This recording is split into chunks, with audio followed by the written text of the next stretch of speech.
Shalom saudara yang dikasihi Tuhan, jumpa kembali lewat Mesbah Doa. Dan saya rindu supaya saudara bisa bebaskan roh saudara untuk kita bisa menyembah Tuhan bersama-sama. Mari siapkan roh kita terbuka dengan Roh Kudus supaya kita bisa dijamah oleh Tuhan. Tuhan, kami rindu memuji, kami rindu menyembah-Mu. Lawat dimanapun kami berada, terpujilah nama-Mu, dalam nama Yesus. Kami haus akan Kau. Sekalipun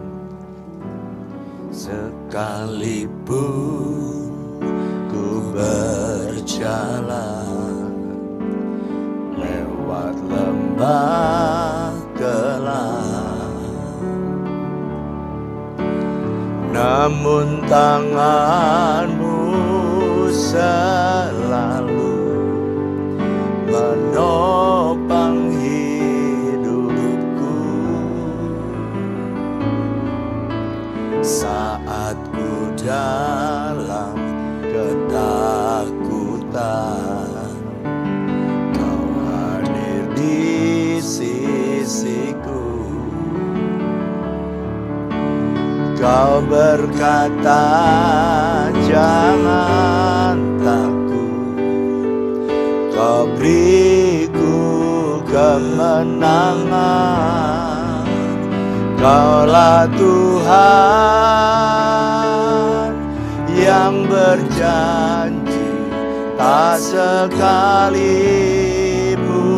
Kau ingkari.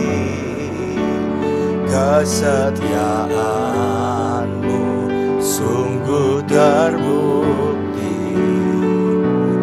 di sepanjang hidupku. Untuk selamanya ku kan setia melayani, mengasihi-Mu. Tiada Tuhan seperti-Mu, Yesus. Kau Allahku yang setia.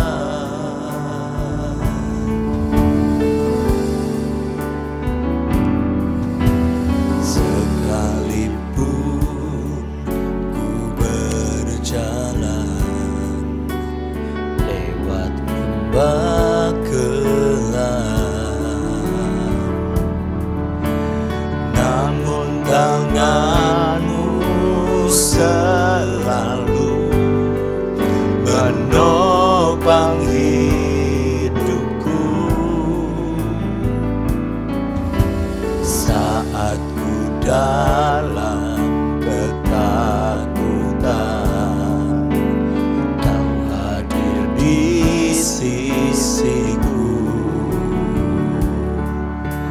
Kau berkata, jangan takut, Kau beriku kemenangan.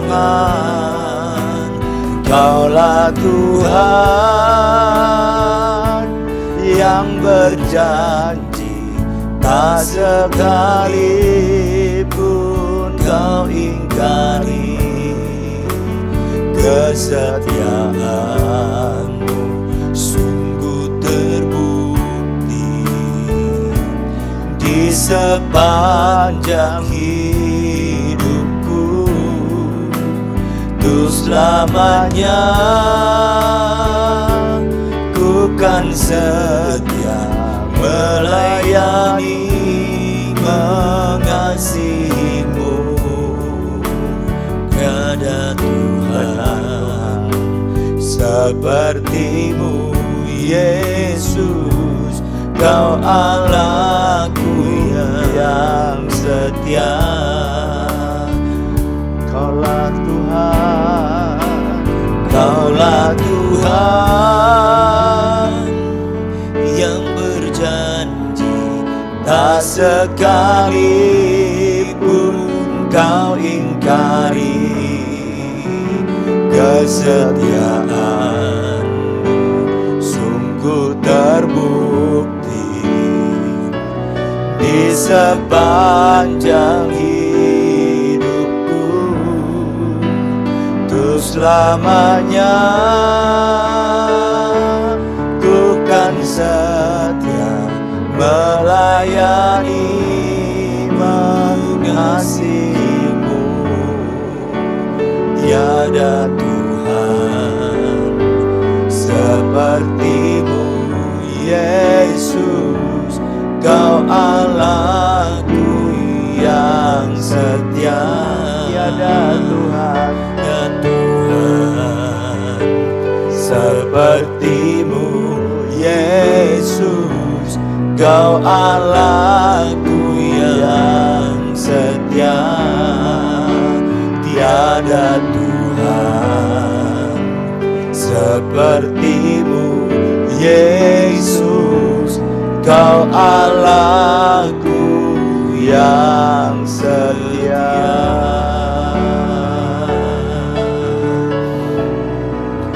Goralabaya sanaralambo, haleluya.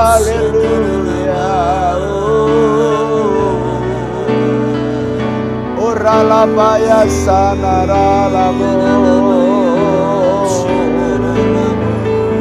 Rikarana lamaya se, haleluya. Shikarana lamaya se, haleluya.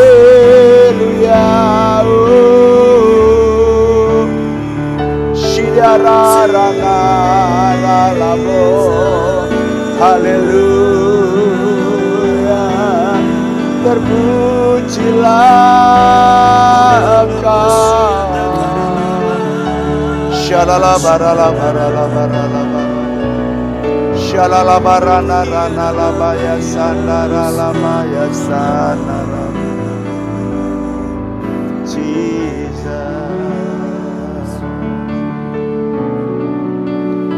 ajari kami dalam segala keadaan kami tetap mengasihimu, tetap mencintaimu.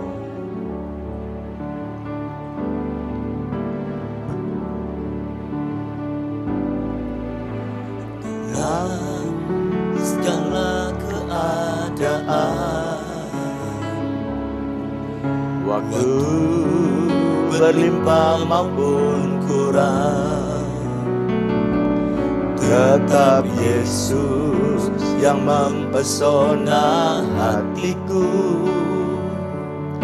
Dia beri damai dan kesempatan baru di setiap musim kehidupan.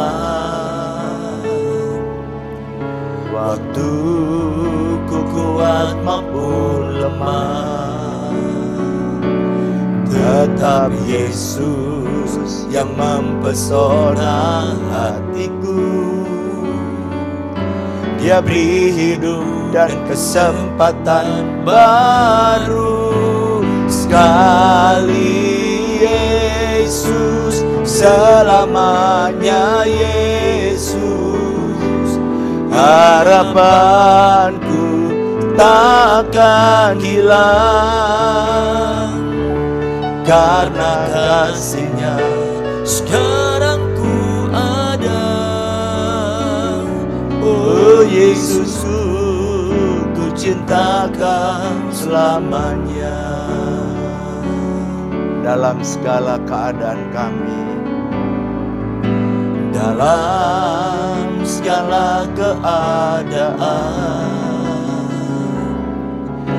waktu berlimpah maupun kurang, tetap Yesus yang mempesona hatiku.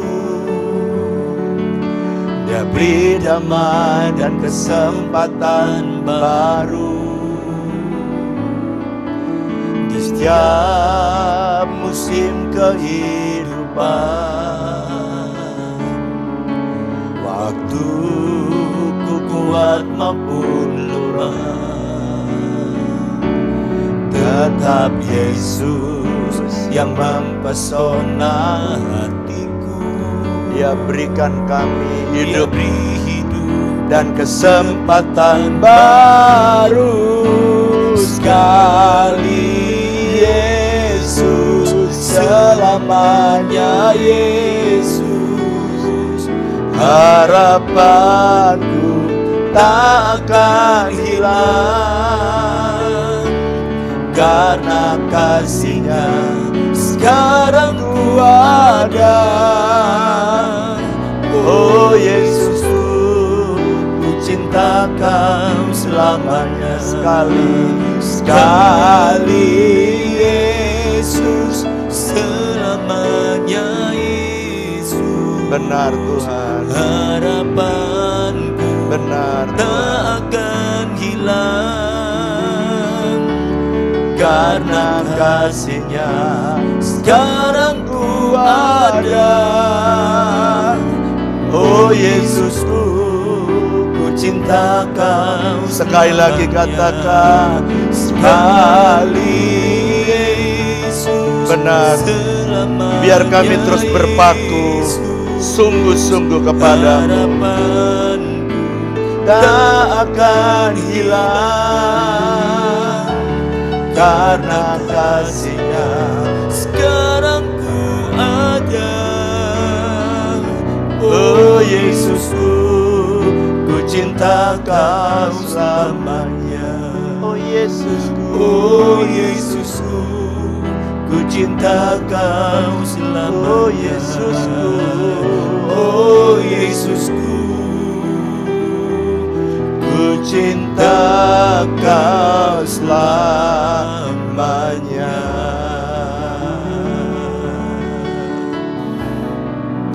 mari sembah Tuhan. Shanarana lama yasi, Rorana lama yasi, Rokarana lama yasi, Yanaramu. Haleluya.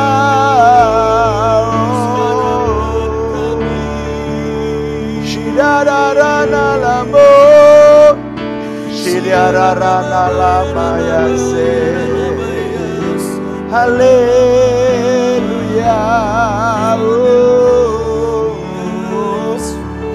Shararala borana lama se. Haleluya. Terpujilah Yesus.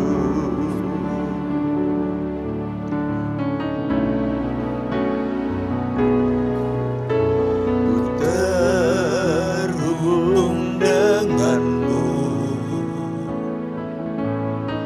selalu mendekati hatimu. Firman-Mu itulah dasar hidupku, yang berdaulat atasku. Ku terhubung Kerinduan kami mau melekat di hatimu. selalu melekati hatimu. Firman-Mu itulah dasar hidupku, yang berdaulat atas. Sekali lagi katakan, ku terhubung denganmu. Ku terhubung denganmu, selalu melekat di hatimu.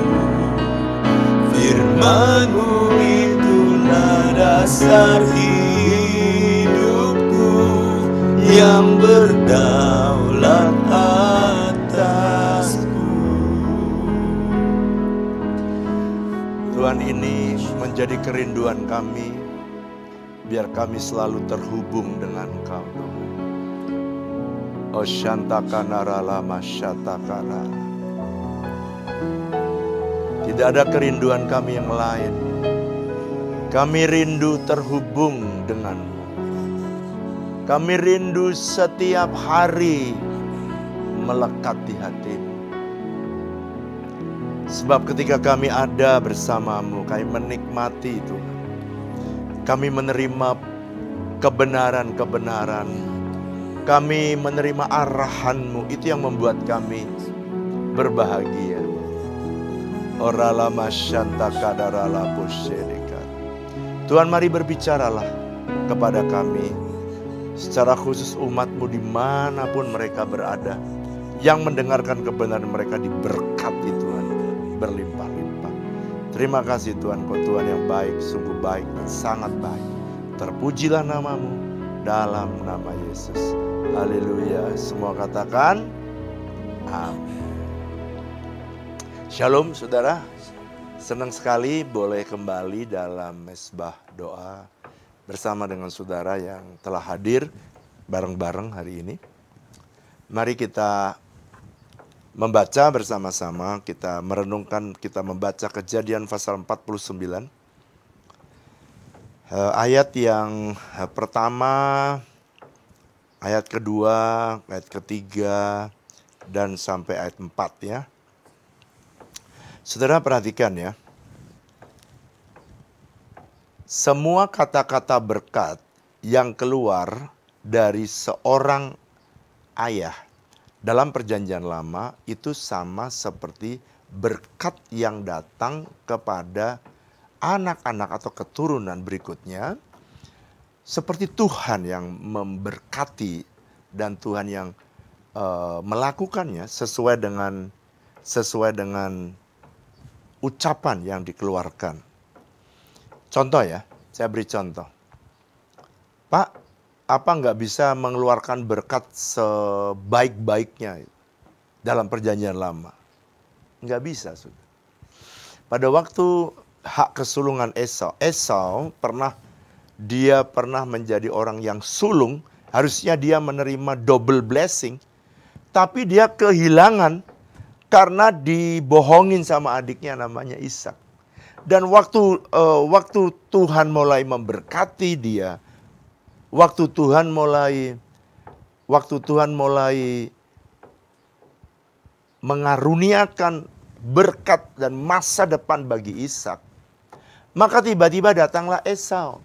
Ketika Esau datang, bapaknya bilang ini, wah berkat sudah saya lepaskan semua kepada adikmu Ishak. Saudara bayangkan, apa susahnya melepaskan Ishak melepaskan berkat bagi Esau yang ketinggalan. Apa sulitnya seorang Ishak memberkati yang sama antara Ishak dan Yakub? Nah, di dalam perjanjian lama mereka tidak bisa mengatakan yang sama. Sebab apa yang dikatakan dia di hari terakhir hidupnya, itulah yang akan menjadi destiny hidup anaknya. Nah, saudara, ini salah satu contoh betapa pentingnya perkataan orang tua kepada anak-anaknya di dalam perjanjian lama. Nah, saudara dan saya juga kita akan belajar di Kejadian pasal 49 ini. Adalah perkataan terakhir, kalau tadi saya cerita tentang perkataan terakhir dari Ishak. Sekarang ini kata terakhir dari anaknya yang namanya Yakub, yang tadi menerima blessing. Dia punya anak 12. Saudara perhatikan bagaimana nasib anak-anaknya ke depan itu sangat tergantung dari ucapan yang diberikan oleh Yakub pada saat-saat terakhir. Ya. Oke, sekarang kita mulai membaca pada ayat yang Kejadian 49 ayat 1, 2, 3. Sekarang silakan Harki. Ayat 1. Kemudian Yakub memanggil anak-anaknya dan berkata, datanglah berkumpul supaya kuberitahukan kepadamu apa yang akan kamu alami di kemudian hari. Lihat ya, apa yang akan kamu alami di kemudian hari. Jadi ini seperti perkataan destiny untuk anak-anaknya. Ya. Berhimpunlah kamu dan dengarlah, ya anak-anak Yakub, dengarlah kepada Israel ayahmu. Ruben, engkaulah anak sulungku, kekuatanku, dan permulaan kegagahanku. Engkaulah yang terutama dalam keluhuran, yang terutama dalam kesanggupan. Engkau yang membual sebagai air, tidak lagi engkau yang terutama, sebab engkau telah menaiki tempat tidur ayahmu. Waktu itu engkau telah melanggar kesuciannya. Dia telah menaiki petiduranku. Oke. Sekarang kita bahas satu persatu ya. Di dalam ayat yang pertama dikatakan begini. Kemudian Yakub memanggil anak-anaknya, ada 12. Datanglah berkumpul supaya diberitahukan ya apa yang akan terjadi di kemudian hari. Jadi destiny atau perjalanan hidup anaknya itu ditentukan oleh perkataan ayahnya di saat dia terakhir hidup. Nah, dia berkata, ayat yang kedua, dia berkata kepada anaknya yang pertama, namanya Ruben. Berhimpunlah kamu dan dengarkanlah ya anak-anak Yakub, dengarkanlah kepada Israel ayahmu ini. Ayat yang ketiga dikatakan Ruben anak pertama. Ruben, engkaulah anak sulungku. Engkau kekuatanku. Perhatikan ya.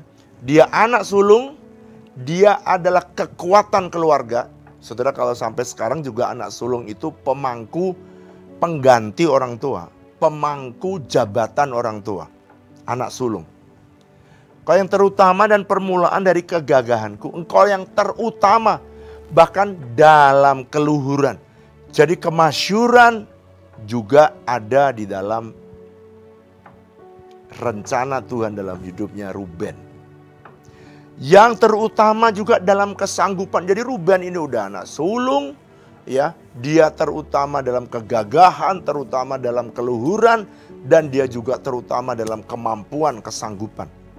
Berarti ada berkat yang super besar di dalam kehidupan Ruben. Tetapi sayang sekali, ini Yakub yang mengeluarkan kalimat. Sayang sekali. Engkau yang membual seperti air. Tidak lagi engkau yang terutama. Sebab engkau telah menaiki tempat tidur ayahmu.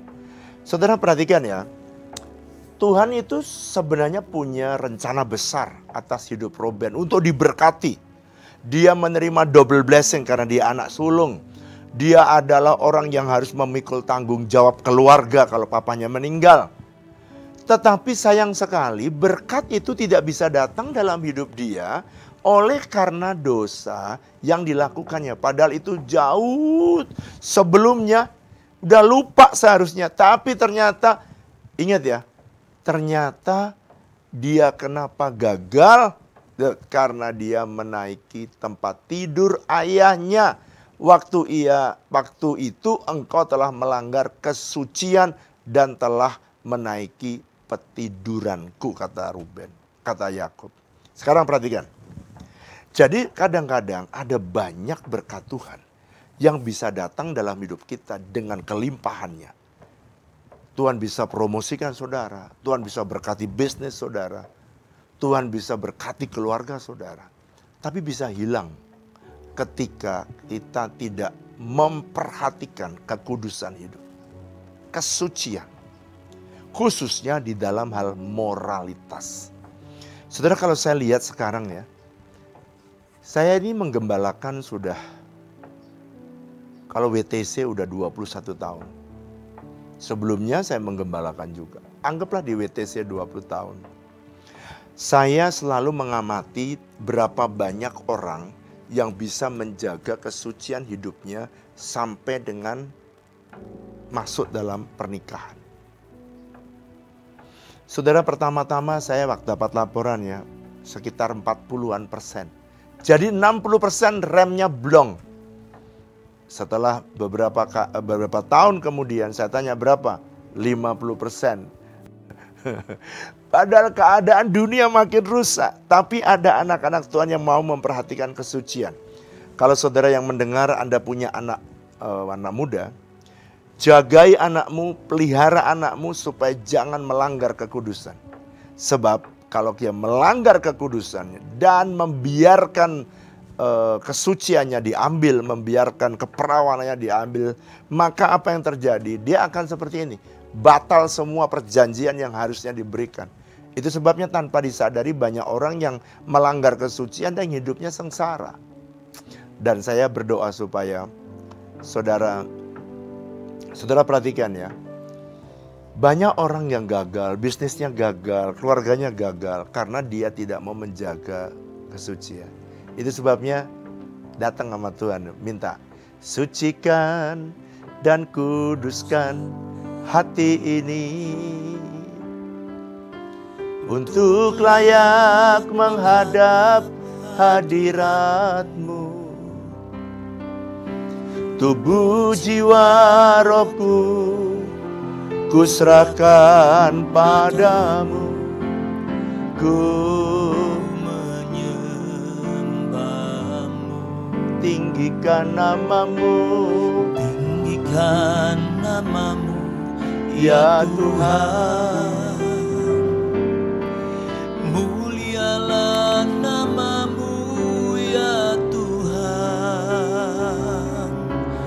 Tiada lain. Minta saudara, minta. Seperti Engkau, Ya Allahku, besar kuasa-Mu. Tiada lain, tiada lain seperti Engkau, ya Allahku, besar kuasa-Mu. Saya ingat ada cerita teman saya sebagai hamba Tuhan. Saya masih ingat cerita ini karena buat saya menarik dan saya juga punya kesaksian. Nanti pelan-pelan ya. Jadi teman saya ini cerita, dia punya jemaat, lalu kemudian ketika jemaat ini dia menikah, itu anaknya kena eksim terus. Udah diolesi salep eksim, udah pergi ke dokter yang paling mahal eksim, gak pernah berhenti. Lalu kemudian karena dokter semua sampai pusing ya, ini gak tahu nih kenapa nih anak kok gak pernah sembuh-sembuh sakitnya. Saudara tahu apa yang dilakukan oleh orang tuanya? Dia datang konseling kepada gembala teman saya ini yang memberkati dia. Lalu pada waktu pemberkatan, gembala ini sudah menanyakan, apakah kamu sudah pernah melakukan hubungan suami dan istri? Dia jawab, belum. Tetapi pada waktu anaknya eksim, dia datang. Lalu kemudian ditanya, apakah ada yang kamu langgar sebelum kamu menikah? Terus dia nangis, saudara. Nangis sejadi-jadinya. Kenapa nangis? Karena kok ya bisa kebohongan dia beberapa waktu yang lalu bisa diungkap setelah anaknya lahir anaknya. Bertahun-tahun. Tapi Tuhan itu bisa supaya kita beresin. Nah, lalu kemudian ketika dia ngaku, dia nangis, kemudian dipatahkan itu kutuk-kutuk dosa, kutuk-kutuk sakit penyakit. Lalu kemudian dia ngaku dia pernah melakukan hubungan suami dan istri sebelum masuk dalam pernikahan. Saudara tahu apa yang terjadi? Begitu dia dipulihkan, begitu dia mengaku dosa, anaknya tanpa dibawa ke dokter, tanpa disalep lagi, semua eksim sembuh. Dahsyat kan? Ajaib kan? Tuhan itu kadang-kadang ya tidak membiarkan dosa orang tuanya itu. Bahkan sampai keturunan ketiga, keempat loh saudara. Jadi saudara mesti hati-hati, jangan meremehkan namanya kekudusan. Saya punya tetangga. Pada waktu dia tanya kepada saya, Pak, saya ini punya anak yang kena eksim terus-menerus eksim. Terus saya ingat nih, ingat cerita teman saya. Ada anaknya ini eksim terus enggak baik-baik. Lalu kemudian saya tanya, Ibu, apakah ada sesuatu firman yang Ibu langgar? Ya enggak ada. Terus saya tanya, yang ini eksim enggak? Yang ini eksim. Yang ini eksim enggak? Enggak. Yang ini eksim enggak? Eksim. Jadi anak-anaknya itu kena eksim, gak sembuh-sembuh. Lalu saya tanya ya karena dia orang Chinese, saya tanya, apakah ibu nyimpen pusernya anak-anak itu dijadikan jimat untuk anak-anak? Terus dia ngaku, wah itu ada Pak, itu ada. Karena apa? Karena saya berpikir disuruh oleh orang tua, lalu disimpan, dikeringkan supaya anaknya tidak sakit. Sekarang saya tanya, yang bisa menyembuhkan anakmu itu Tuhan atau pusernya? Kadang-kadang orang itu salah kaprah. Lalu kemudian dia bilang gini, jadi itu nggak boleh Pak, ya nggak boleh lah. Kamu mengandalkan puser lebih daripada Tuhan. Yang bisa jaga kesehatan anakmu Tuhan. Lalu pusernya diambil, kita putuskan, dan anaknya sembuh. Sembuh seketika. Jadi jangan nganggap remeh dosa. Percabulan, kecemaran, hawa nafsu, pornografi, apalagi itu, lesbian, itu LGBT, apalagi kekerasan seksual. Waduh, saudara, jauhkan itu. Sebab kalau ketika kita melakukannya tanpa saudara sadari, tiba-tiba ada aja orang yang nggak ngerti jawabannya. Kenapa sakit nggak sembuh-sembuh? Kenapa eksim nggak sembuh-sembuh? Jauhkan itu daripada kita. Makanya saudara yang sehat, hargai kesehatan adalah berkat Tuhan. Hargai itu saudara. Sebab tanpa kesehatan yang dari Tuhan, saudara tidak pernah bisa bekerja, melayani. Itu sebabnya berbahagialah saudara yang sampai hari ini sehat. Tapi kalau saudara dengar kebenaran ini dan rasanya seperti berkat Tuhan tertahan, sakit tak sembuh-sembuh, coba datang kepada Tuhan, minta ampun. Bukan datang sama pendeta, datang kepada Tuhan. Ngaku, Tuhan, aku jujur, aku pernah melanggar moralmu, aku pernah melanggar firmanmu, ampuni saya. Tuhan bisa mengampuni. Oke, kita balik lagi, kita jalan ke ayat berikutnya. Jadi Ruben seharusnya diberkati, tapi dia nggak diberkati gara-gara dosa moral karena berzina sama istri dari bapaknya. Oke, silakan yang ayat yang kelima dan ayat yang keenam. Simeon dan Lewi bersaudara. Senjata mereka ialah alat kekerasan. Janganlah kiranya jiwaku turut dalam permupakatan mereka. Janganlah kiranya rohku bersatu dengan perkumpulan mereka. Sebab dalam kemarahannya mereka telah membunuh orang dan dalam keangkaraannya mereka telah memotong urat keting lembu. Terkutuklah kemarahan mereka sebab amarahnya keras. Terkutuklah keberangan mereka sebab berangnya bengis. Aku akan membagi-bagikan mereka di antara anak-anak Yakub dan menyerahkan mereka di antara anak-anak Israel. Ya, sekarang yang kedua. Simeon, Lewi. Itu pelayan, Lewi itu pelayan-pelayan Tuhan. Lambang dari orang-orang yang melayani. Seharusnya mereka juga layak diberkati. Kenapa Pak? Ya kalau orang melayani itu layak Tuhan memberkati. Karena dia udah dedikasikan hidupnya, dia dedikasikan waktunya, dia dedikasikan talenta karunia untuk melayani Tuhan. Harusnya dia berhak untuk menikmati berkat yang datang dari Tuhan. Tetapi sayang sekali, Alkitab menulis, terkutuklah kemarahannya. Sebab amarahnya keras, terkutuklah keberangannya. Sebab berangnya bengis. Padahal dia seharusnya diberkati karena orang yang melayani Tuhan. Harusnya Yakub mengeluarkan kata-kata berkat. Hai Simeon, hai Lewi, kamu orang-orang yang melayani Tuhan, hendaklah Tuhan memberkati hidupmu kemanapun kamu pergi. Gitulah kira-kira. Tapi ternyata Yakub gak keluar kata-kata itu. Bahkan Tuhan berkata, Tuhan lewat Yakub dia berkata-kata, kamu bengis. Jadi perhatikan yang pertama tadi dosa moral, pornografi, perzinahan, percabulan, kecemaran, hawa nafsu. Tapi ini yang kedua, dosa amarah. Saudara, ada orang yang membiarkan kemarahan itu menjadi habit. Kalau nggak senang, pokoknya marah. Gitu. Kalau dia nggak nggak cocok, wah meluap. Saudara jangan anggap itu hal yang biasa. Karena kemarahan yang tidak dikendalikan atau tidak diproses, kemarahan yang tidak ditangani bisa menjadi amarah.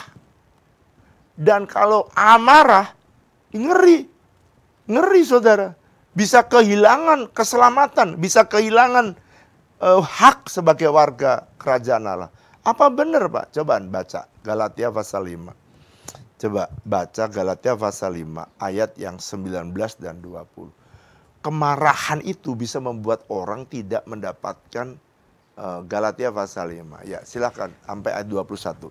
Perbuatan daging telah nyata, yaitu percabulan, kecemaran, hawa nafsu, penyembahan berhala, sihir, perseteruan, perselisihan, iri hati, amarah. Tuh, perhatikan.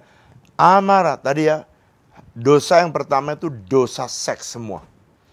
Percabulan, kecemaran, hawa nafsu, semua dosa. Tapi Anda perhatikan.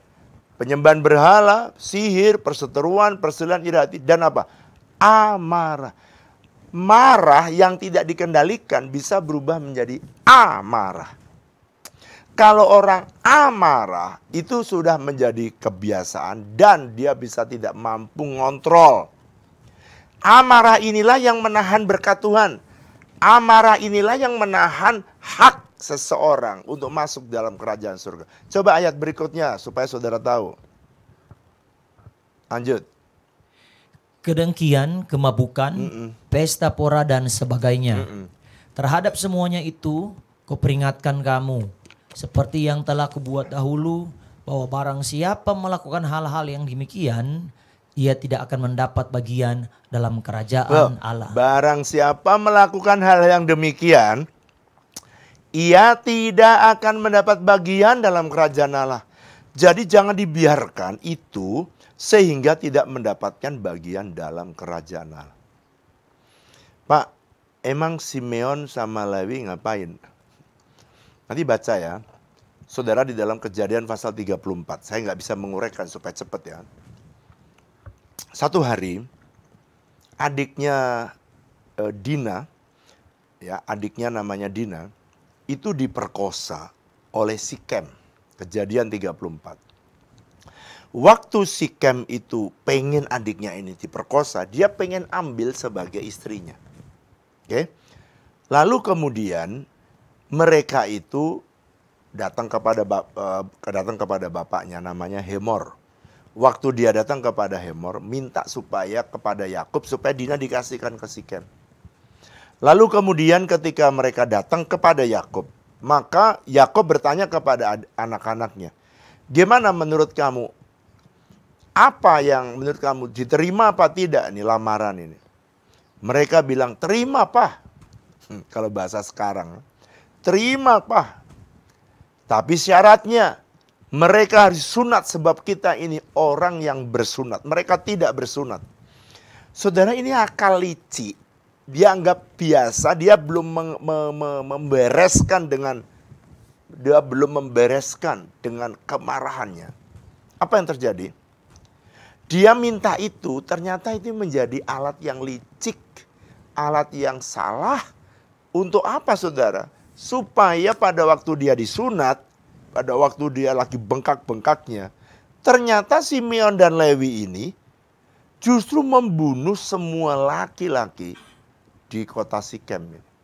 Coba saudara perhatikan, betapa sampai Yakub itu berkata begini, "Bukankah kita ini rakyat yang kecil dibandingkan dengan Sikem, dengan rajanya Hemor ini? Kenapa sampai kamu melakukan yang sangat mengerikan ini?" Saudara, Simeon dan Lewi dia tidak bisa menahan kemarahannya. Sehingga dia harus terpaksa kehilangan berkat dalam hidupnya. Tadi Galatia pasal 5 bukan hanya kehilangan berkat, dia kehilangan keselamatan. So that's why hati-hati. Hati-hati kalau saudara tidak bisa mengendalikan kemarahanmu. Saya takut saudara bisa menjadi amarah, menjadi habit. Marah itu dianggapnya seperti habit. Dan saudara mesti belajar. Mesti belajar. Ya, dalam kehidupan ini ada selalu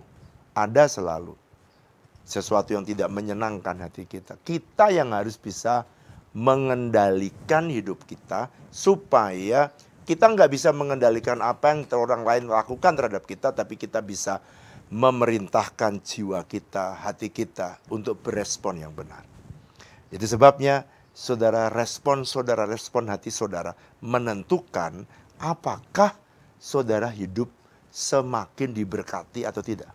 Makanya Alkitab berkata, jagalah hatimu dengan penuh kewaspadaan, karena disitulah terpancar kehidupan. Amsal pasal 4 ayat 23. Jadi kalau saudara jaga hatimu, kok nggak marah-marah? Dari situ terpancar kehidupan, berkat Tuhan, terpancar hadiah keselamatan, terpancar kehidupan kekal. Semuanya datangnya dari hati. So that's why hati-hati, jangan suka meledak-ledak. Jangan suka marah-marah. Jangan suka meledak-ledak. Yang meledak itu hanya bom, saudara. Bukan bom, saudara. Anak Tuhan. Coba chat ya, chat. Saya tidak boleh marah-marah. Sebab yang meledak-ledak hanyalah bom. Saudara bukan bom. Saudara adalah anak Tuhan. Chat ya. Saya tidak boleh marah-marah. Yang boleh meledak hanyalah bom. Ngingetkan. Karena saudara, tanpa saudara-saudari, saudara bisa kehilangan. Saudara bisa kehilangan berkat Tuhan, kehilangan keselamatan, kehilangan hak untuk masuk dalam kerajaan. Wow, ngeri kali ya. Ngeri sekali. Coba sekarang kita belajar lagi. Tadi karena perzinahan. Makanya saudara, kalau saya melihat ada orang-orang kenapa sulit diberkati. Coba periksa, jangan-jangan ada bagian-bagian yang saudara belum bereskan dengan Tuhan. Dan kadang-kadang itu dosa yang diingat Tuhan, yaitu dosa yang belum saudara selesaikan. Sekarang ketiga, kita belajar lanjut ayat berikutnya. Anak yang keempat ya berarti ya.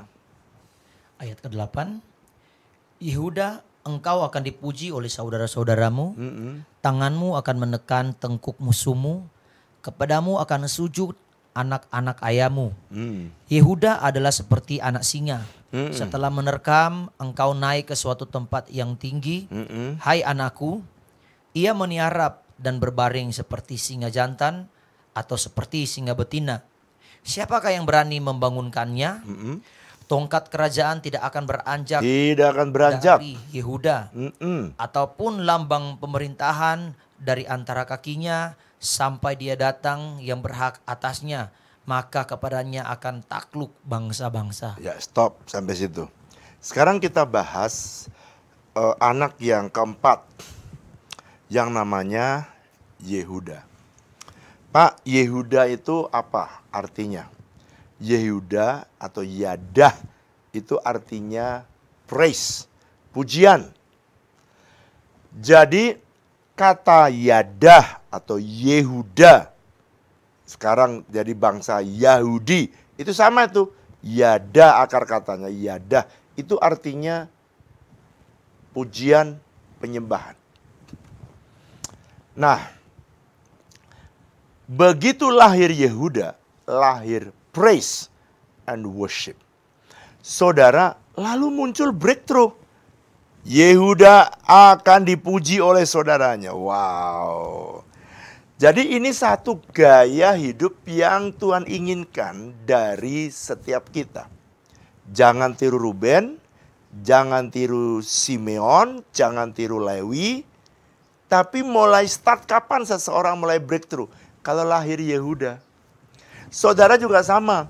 Kalau lahir dari dalam hidupmu Yehuda, artinya praise, Yada, praise and worship.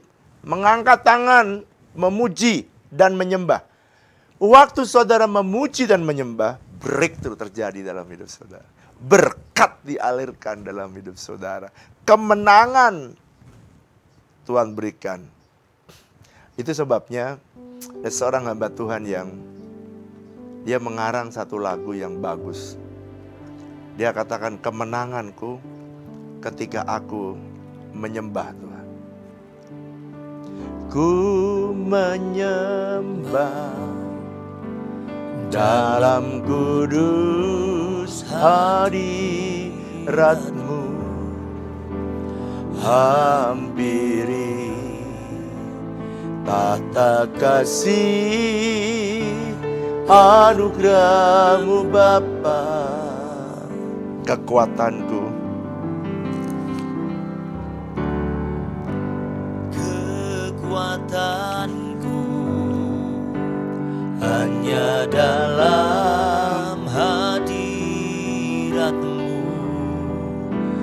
Yesusku. Hanya Kaulah segalanya.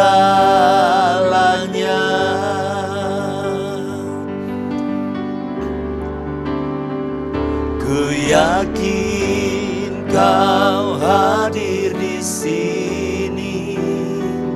Ku rasakan kuasa yang tak terbatas.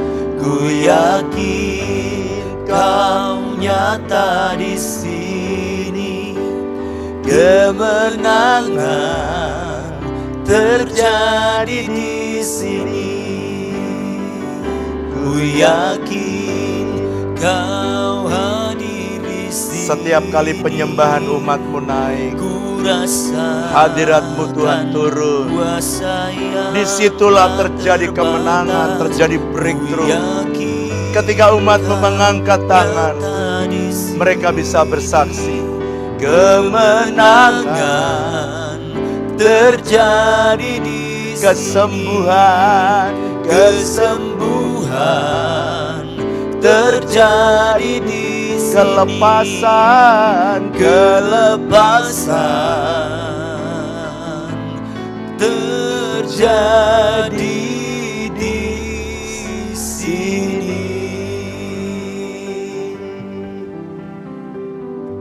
Di sini ya, di rumahmu. Kemenangan terjadi di rumahmu. Breakthrough terjadi di rumahmu. Promosi terjadi di rumahmu. Saat apa? Menyembah. Itu sebabnya, biarlah setiap rumah, setiap pribadi menjadikan pujian penyembahan menjadi gaya hidup. Kalau pujian penyembahan, saudara, jadi gaya hidup, ini yang akan terjadi. Kita baca ya. Kita baca.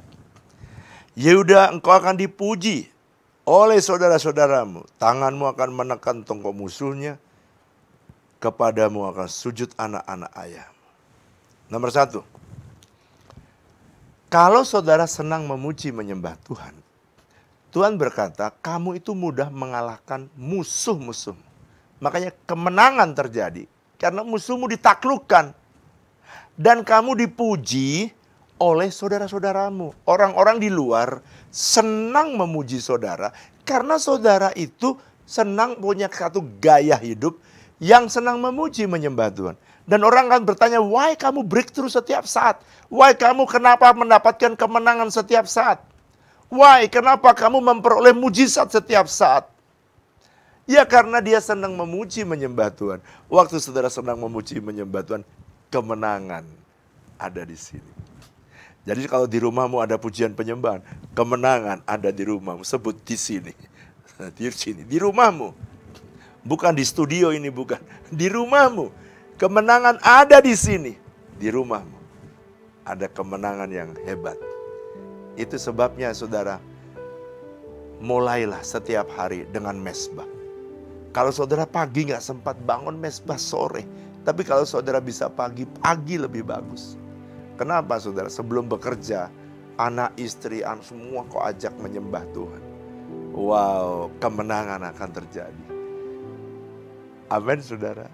Kita lihat lagi, apa hadiahnya buat Yehuda. Ayat yang ke-9, Yehuda adalah seperti anak singa. Mereka menerkam, engkau akan naik ke suatu tempat yang tinggi. Ia meniarap dan berbaring seperti singa jantan atau seperti singa betina. Siapa yang berani membangunkannya? Perhatikan yang kedua. Dia, Yehuda, ada seperti anak singa. Saudara ya, singa itu binatang yang tidak terlalu besar, tapi dia disebut raja hutan. Kenapa raja hutan? Karena dia punya attitude. Dia punya sikap hidup yang baik. Itu sebabnya dia diangkat. Dia bilang dia akan menerkam. Dia akan naik ke tempat tinggi. Dan siapa yang berani membangunkannya? Dia akan jadi pemimpin. Dia akan jadi leaders. Orang yang suka memuji menyembah Tuhan, Tuhan tuh akan angkat saudara jadi leaders, jadi pemimpin. Why?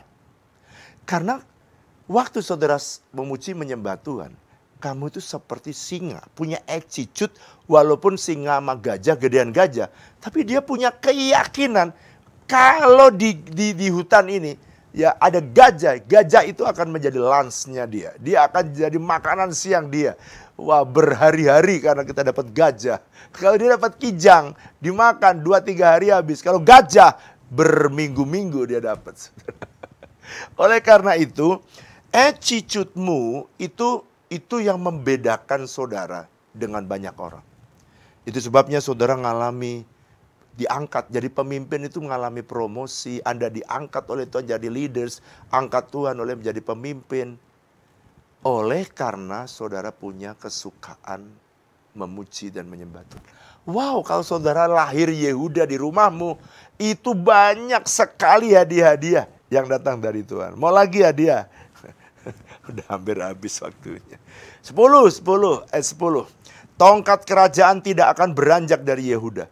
Ini lambang apa? Ini sebenarnya sebuah nubuatan bahwa dari Yehuda, dari suku Yehuda akan tetap ada pemerintahan di atas suku Yehuda. Ini sedang berbicara tentang nanti kelahirannya Yesus yang lahir dari suku Yehuda. Pemerintahnya tidak akan beranjak dari dia. Artinya gini, itu nubuatan Tuhan Yesus. Tapi sekarang Pak, apa maknanya kalau saya senang memuji menyembah Tuhan? Saudara, tongkat kerajaan, otoritas, kalau saudara raja itu punya tongkat, itu bicara authority. Tidak akan beranjak dari dalam hidup saudara. Orang yang senang memuji menyembah Tuhan, otoritasnya, tidak akan pernah diambil. Ada orang berkata kepada sesuatu tapi nggak terjadi. Ada orang yang berkata terjadi. Sekarang ya, beberapa tahun yang lalu pernah marah Indonesia tuh sama Malaysia. Gara-gara nasi rendang, gara-gara bukan nasi rendang, rendang diakui mau menjadi miliknya Malaysia. Sama batik, batik itu kan asli Indonesia, mau diakui Malaysia. Murka orang Indonesia, ganyang Malaysia. Saudara masih ingat tuh pada waktu mereka beberapa tahun yang lalu sampai Petronas masuk di Indonesia, kagak laku saudara. Dia masuknya salah. Indonesia lagi marah sama Malaysia, Petronas masuk. Bubar semua. Nggak ada yang laku sama sekali. Kenapa saudara? Kalah saing. Dan dimarahin orang-orang pada cinta negerinya. Tapi kalau yang ngomong itu Pak RT, ganyang Malaysia. Saya tanya sama saudara. Malaysia diganyang enggak? Enggak. Pak RW? Enggak. Menteri sekalipun, menteri ganyang Malaysia. Mungkin menteri pariwisata atau menteri apa yang marah gitu. Ganyang Malaysia. Enggak apa-apa. Tapi kalau yang ngomong presiden, lain. Kenapa? Dia punya otoritas. Jadi kenapa kalau saudara berkata, hai masalah ini enyah, kok bisa langsung pergi? Yang satu ngomong, hai masalah ini nyah, kok nggak nyah-nyah? Letaknya di authority. Makanya saudara kalau punya otoritas datang dari Tuhan, itu orang-orang yang senang memuji, menyembah Tuhan. Kalau saudara berkata pada persoalan, singkirkan persoalan ini, pergi, ya pergi. Dia pergi karena Anda punya otoritas. Tongkat kerajaan, otoritas, tidak akan beranjak dari rumahmu. Wow. Apa yang kau perkatakan terjadi karena Anda pribadi yang punya otoritas. Saudara pernah satu perwira dari Italia datang kepada Yesus. Tuhan Yesus, anakku sakit. Lalu kemudian Yesus bilang gini, saya akan datang ke rumahmu. Perwira bilang ini, gak perlu. Ini orang hebat. Gak perlu. Loh, saya mau datang tumpang tangan kok. Berdoa kok. Gak perlu Tuhan. Katakan sepatah kata saja. Katakan sepatah kata saja. Anakku sembuh. Karena aku ini perwira, atasanku ada. Kalau aku disuruh pergi, aku pergi. Kalau aku suruh diam, aku diam. Aku juga punya bawahan. Kalau aku perintahkan dia pergi, dia pergi. Jadi dia menghargai otoritas. Dan dia lihat, dia memandang Yesus itu sebagai pribadi yang punya otoritas. Itu sebabnya dia berkata, kalau kau Yesus bilang, pergi tuh penyakit, ya pergi. Udah gak usah perlu datang. Wow. Ini orang-orang yang ngerti prinsip otoritas.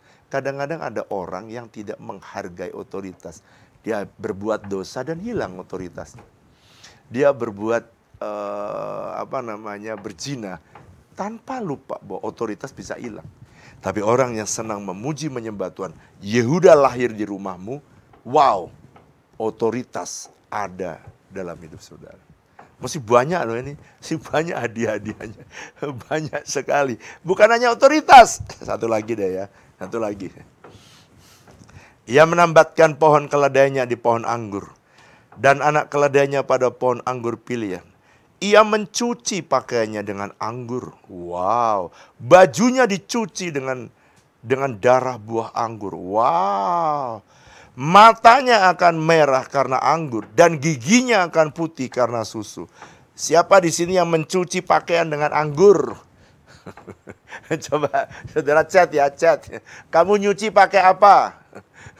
Yehuda nyucinya pakai anggur. Coba bayangkan dia mencuci pakaiannya dengan anggur. Dia cuci. Ini bicara apa Pak? Ini bicara sebuah kiasan. Bahwa Yehuda ini gara-gara dia senang memuji menyembah Tuhan. Dia sangat diberkati oleh Tuhan. Amazed ya. Kadang-kadang ada orang yang sulit diberkati. Ada orang yang dijor-jor sama Tuhan. Kenapa? Dia gak punya, dia seneng nyenengin Tuhan, memuji, menyembah Tuhan. Ada gak sikat gigi pakai susu? Kalau saudara air ya, paling top Aqua, betul gak? Ini dia sikat gigi pakai anggur, pakai susu. Wah, hebat sekali nyuci pakai anggur. Ini bicara apa sih Pak? Anggur itu di gelas aja sedikit-sedikit minumnya. Ini pakai nyuci. Ini bicara apa sih Pak? Ini bicara Yehuda itu karena dia senang menyembah Tuhan. Dia diberkati Tuhan berlimpah-limpah. Nanti kalau kita ketemu ya, waktu lain lagi. Saya pengen membagikan tentang dimensi pujian penyembahan. Betapa pentingnya saudara belajar dimensi terus bertumbuh. Dimensi pujian penyembahan saudara akan merombak banyak hal. Nah, saya berdoa supaya kebenaran firman Tuhan malam ini bisa menolong saudara dan saudara menjadi pribadi yang menyenangkan hati Tuhan. Amin. Kita nyanyikan lagu Ku Menyembah Kemenangan ada bersama dengan saudara. Ku menyembah dalam kudus hadirat-Mu. Hampiri biarlah seluruh umat-Mu tata kasih karunia-Mu Bapa. Kekuatanku Tuhan, kekuatanku hanya dalam hadirat-Mu Yesusku. Hanya Kaulah kami bangga, Kau segalanya. Kami yakin, ku yakin Kau hadir di sini. Ku rasakan kuasa yang tak terbatas. Ku yakin Kau nyata di sini. Kemenangan terjadi di sini. Kesembuhan terjadi di sini. Kelepasan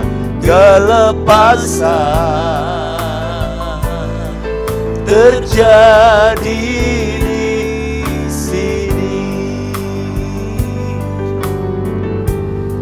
Oh shandara lama takanara lama shandara lamo. Ora lama shandara lama shandara lamo. Haleluya. Saudara yang sakit, angkat tanganmu, angkat tanganmu. Saudara yang sakit, saya mau berdoa untuk saudara yang sakit. Waktu saudara memuji, menyembah Tuhan, ada mujizat, ada kemenangan dalam hidup saudara. Ora labara labata kanara labaya sandara nalabo. Shikanara labaya santana lamaya su. Tuhan, yes. Oh my God. My God.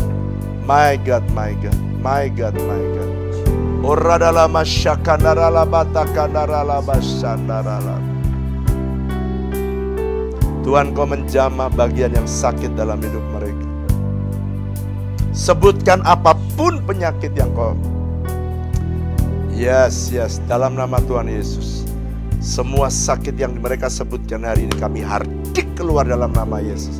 Dan berikan mereka kesembuhan. Berikan kesembuhan secara supranatural.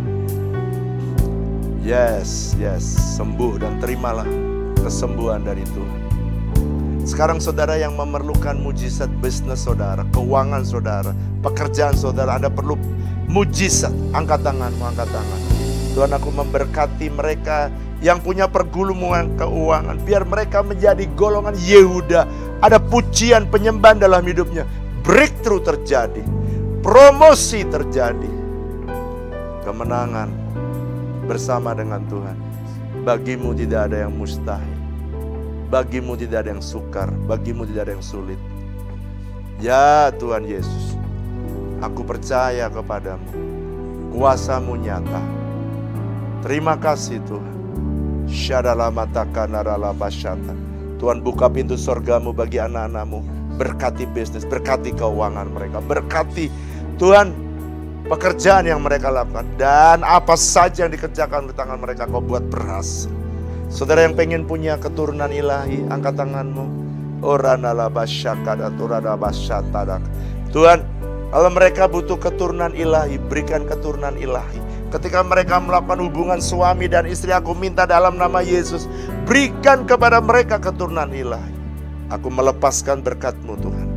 Tuhan, aku berdoa, aku melepaskan berkat-Mu dalam nama Yesus. Mungkin ada di antaramu yang memerlukan pasangan hidup, angkat tanganmu. Saya mau berdoa supaya Tuhan memberikan kepadamu pasangan hidup. Dalam nama Tuhan Yesus, aku melepaskan koranala basyakara.